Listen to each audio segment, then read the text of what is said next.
Well, good morning, everyone. My name is Tony McDonald. I'm the General Counsel for Empower Texans and Texans for Fiscal Responsibility. I'm going to put my little stopwatch on because I'm known as a very gregarious person. I try to keep this short. I was asked a little while back to start talking to groups of citizens just like yourself about the issue of parliamentary rules, the House rules, the Senate rules. And I stopped for a second. I thought, what do I need to tell a group of citizens who are engaged about the rules? I have my copy of House Practice here. I figured I would bring a prop. And if you flip through this book, there's a whole lot that talks about each of you. You go to Rule 1, Section 5, it talks about the public. And I can tell you, this is the one rule that actually impacts everyone in this room. Is a requirement for decorum.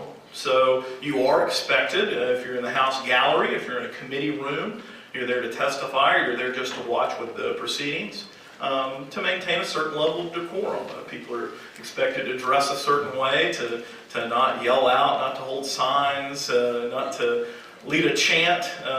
Obviously, certain people, if you'll recall the filibuster from last session, don't understand that those are rules, but we certainly don't want to conduct ourselves that way. But I don't think I'm really here to tell you what your grade school teacher told you. Be nice, share, be polite. That's probably not entirely helpful. So what is it really that we're talking about when we talk about the rules? Well, in 1949, the parliamentarian of the House, he'd been the parliamentarian for, I think, 20-something years at that time, by the name of Reed Granberry, has a great quote. He said, "Oratory doesn't hold a candle to parliamentary tactics." And what was he speaking about? Well, for those of you who have been here, I guess maybe if I can get a little bit of a show of hands, who here has heard of or seen somebody call a point of order? Heard of that? Okay, so some general awareness of this. I think this is why I'm asked to talk about this, because I think the whole point of order thing becomes a mystery to the public, to those who don't know the rules. It's this mystery. Why is it that a guy can come to the back microphone and go, "Mr. Speaker, point of order"? And it feels like that guy, a lot of times the Democrats, who are very well versed in this, it feels like that guy's getting a vote 150 times. We all elect a guy to go up here, they vote, and they say, "We're for this, and we're for that," and we vote, and it's 76 votes, you win. But that guy gets to stop it dead in its tracks, and a lot of times, they will say that kills the bill. Well, the reality is it kind of goes backwards in the process, but when you only have 140 days, delay is death, as they say. So, why is it that that guy gets to do that thing? And that's the reason for that is that the rules are there. The rules that are in this book are designed to both protect the minority in the legislature, those who don't have the votes, but more importantly, they're there to protect each and every one of you so that you can be involved in the legislative process. And I'll explain what I mean. So if you look at the rules, there's kind of two different kinds of rules that are designed to protect each and every one of you. There's rules that pertain to content of bills, content of the attachments to the bills. If you're engaged and you're up here a lot, you'll probably go on the Texas Legislature website. There's, bill analyses, fiscal notes, those kind of things. Those are all required to be accurate. You're not supposed to be misled by what you're reading. If you're being misled, that's unfair because you're not being told the full truth about what's being passed through the legislature. But more importantly, there are a lot of rules that deal with procedure, that deal with how things have to be done and in what order.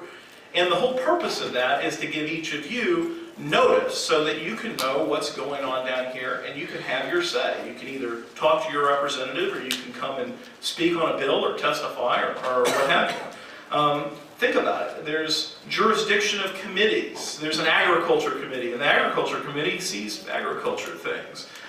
There's a criminal jurisprudence committee. That's the committee that deals with changes to our criminal laws. And so think about that. That's actually a protection for each of you. For folks in here, Faith and Family, you're going to be interested in what's going on in the Public Health Committee, deals with abortion, life issues. end-of-life issues in particular. You're going to be interested in the State Affairs Committee that deals with those kind of things. You might be less interested in the Transportation Committee, or you could be really into that. There are other rules, 5-day posting rules, whenever you have a committee meeting. A bill's supposed to be put up in time so that you can know that, what's going to happen. You can plan and actually come down to Austin and testify. There's rules as to calendars, when things come to the floor. There's constitutional rules. There's the one subject rule. Unlike in Washington, D.C., we don't just mash everything into one big mass and, we're voting on the troops, but we're also voting on, museums, peanut museums or something like that. So we don't do that here in this state. All of those rules are there to protect you and to protect your rights to be engaged in the legislative process. And so I'm not going to teach everyone in 5-10 minutes here to be a parliamentarian. I think that would be a fruitless task.